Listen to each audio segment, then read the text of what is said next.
ხო.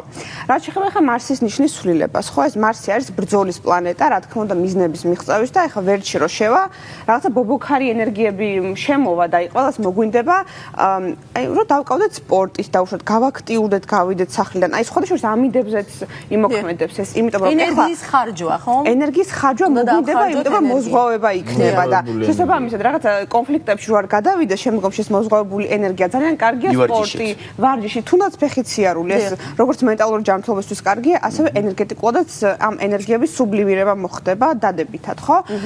და რაც შეეხება ამინდს, ეხლა რომ წვიმიანი ამინდები გვაქვს, ესეც ასტროლოგიურად აიხსნება. ეხლა მარსი ხო თევზებში გვაქვს და თევზებს მოაქვს, ეს წყლის სტიქია რო არის, ცოტა დეპრესიული წვიმიანი ამინდები, მაგრამ შემოქმედებითი ადამიანებისთვის საკმაოდ კარგი პერიოდი იმ კუთხით, რომ აი უფრო შეიძლება რაღაცა ეს მუზა მოუვიდეს და რაღაცა შექმნან ან დაწერონ ან დახატონ, ანუ შემოქმედებითი პერიოდი არის, თუმცა ცოტა დეპრესიული, მაგრამ ვერძის ენერგიები რო შემოვა, ჩვენ გავხდებით უფრო შეუპოვრები, უფრო ესე იგი მიმწოლები, ბრძოლის უნარიანები, განსაკუთრებით ცეცხლის ნიშნებზე. მაქვს ლაპარაკი, ხო, ვერძი, ლომი, მშვილდოსანი.